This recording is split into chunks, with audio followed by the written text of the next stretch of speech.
Hello friends, welcome to my YouTube channel. आज हम लोग पढ़ेंगे सामान्य हिंदी का जो हमारा चैप्टर है लिंग के बारे में, जो सभी प्रतियोगी परीक्षाओं के लिए बेहद ही महत्वपूर्ण है, जिसमें से भी हिंदी पूछी जाती है। तो इस चैप्टर से 2 या 3 नंबर के क्वेश्चन या कभी कभी 4-5 नंबर के क्वेश्चन भी पूछ लिए जाते हैं। अब देखो यहाँ पे पहली परिभाषा दी गई है। संज्ञा के जिस रूप से किसी वस्तु की जाति पुरुष अथवा स्त्री का बोध होता है उसे लिंग कहते हैं। लिंग संस्कृत भाषा का एक शब्द है जिसका अर्थ होता है चिन्ह या निशान। अब ये क्वेश्चन बहुत बार पूछा गया कि लिंग जो है कौन सी भाषा का शब्द है, तो संस्कृत भाषा का शब्द है और जिसका अर्थ क्या होता है चिन्ह या फिर निशान। तो ये पॉइंट आपको याद रखने हैं। उसके बाद अगला पॉइंट हमारा है, अगला पॉइंट हमारा है लिंग के भेद के बारे में। अब क्वेश्चन आपसे पूछा जाएगा कि लिंग कितने प्रकार के होते हैं, तो बताएंगे 2 प्रकार के होते हैं। हिंदी व्याकरण में 2 प्रकार के लिंग होते हैं। एक जो होता है पुल्लिंग होता है, दूसरा जो है स्त्रीलिंग होता है। अब यहाँ पे बताया गया है संज्ञा के जिस रूप से पुरुष या नर का बोध हो उसे पुल्लिंग कहते हैं। उदाहरण जैसे दिया गया है, लड़का पढ़ता है, घोड़ा दौड़ता है। तो यहाँ पे लड़का और घोड़ा क्या है, हमें पुरुष जाति का जो है इससे ज्ञान हो रहा है। तो यहाँ पे जो है लड़का और घोड़ा क्या है पुल्लिंग है।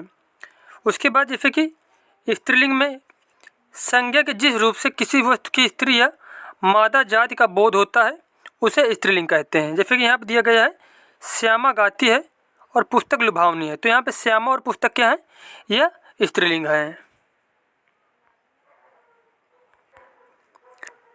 अब देखो यहाँ पे जो पुल्लिंग शब्द दिए गए हैं, जैसे कि ये चीज़ें मिल जाए तो ये हमेशा क्या होती हैं पुल्लिंग होती है। जैसे कि कोई धातु मिल जाए, अन्न, माँ, दिवस, तारे, ग्रह, रत्न, देश, शहर, पहाड़, वृक्ष, द्रव्य पदार्थ, इन चीज़ों के नाम मिले हमेशा तो क्या है हमेशा पुल्लिंग होंगे। जैसे कि दूध, पानी, वृक्ष में कोई भी है, जैसे कि नीम का पेड़ हो जाए या फिर आम का पेड़ हो जाए, तो ये सभी क्या होंगे, ये सभी पुल्लिंग के अंतर्गत। जैसे पहाड़, कोई धातु हो, जैसे कि अब जैसे कि अपवाद के रूप में दिया गया है, जैसे कि पृथ्वी क्या है ग्रह है लेकिन उसके बाद भी क्या है पुल्लिंग नहीं है।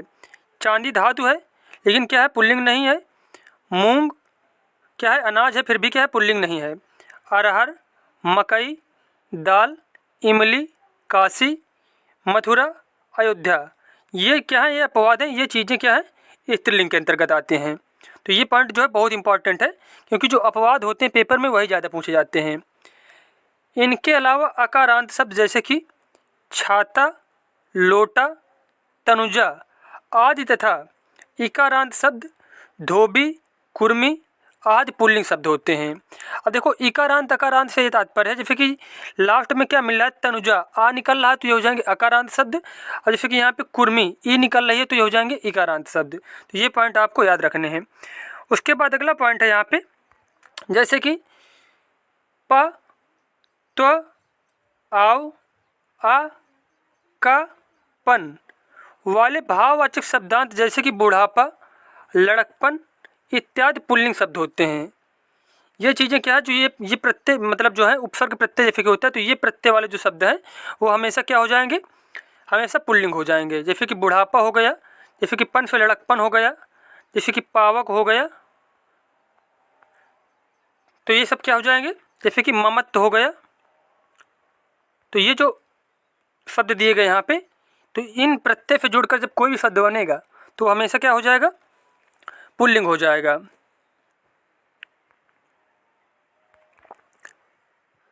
उसके बाद स्त्रीलिंग शब्द दिए गए हैं, जैसे कि भाषा, कोई भाषा हो, बोली, नदियों के नाम, तिथियों के नाम, जैसे कि दूज, चौथ इत्यादि स्त्रीलिंग शब्द हैं। अब अपवाद यहाँ पे बताया गया है। अपवाद क्या है, जैसे कि अपवाद के रूप में सिंधु, ब्रह्मपुत्र तथा सोन नदियाँ पुल्लिंग है। अब यहाँ पे देखो बताया गया कि नदियों के नाम मिले तो क्या स्त्रीलिंग होगी, लेकिन अगर ब्रह्मपुत्र, सिंधु और जो सोन नदी के नाम मिल जाए तो ये हमेशा क्या हो जाएंगे, पुल्लिंग हो जाएंगी। जैसे अकारांत शब्द जैसे कि डलिया, खटिया, डिबिया इत्यादि, तथा इकारांत शब्द रोटी, लाठी, कुर्सी आदि स्त्रीलिंग शब्द हैं। अपवाद के रूप में घी, दही, पानी, हाथी शब्द क्या है? पुल्लिंग शब्द हैं। देखो ये है क्रांत शब्द, जैसे कि घी में क्या है, लेकिन उससे समझना में जैसे कि द्रव पदार्थ जो है वो क्या हो जाएंगे? पुल्लिंग शब्द हो जाएंगे। तो घी, दही, पानी, हाथी शब्द क्या है? पुल्लिंग शब्द हो जाएंगे।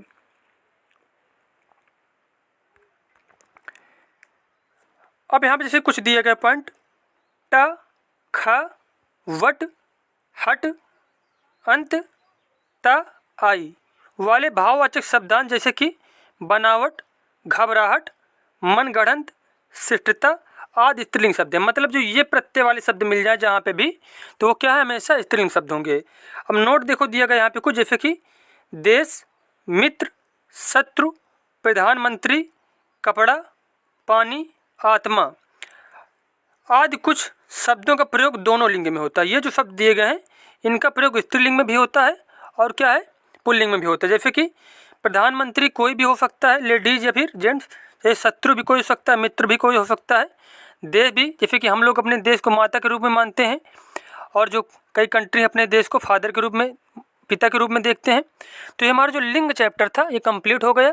इस सभी प्रतियोगी परीक्षाओं के लिए बेहद ही महत्वपूर्ण है, जिनमें से हिंदी पूछी जाती है। मिलते हैं नेक्स्ट वीडियो में। धन्यवाद।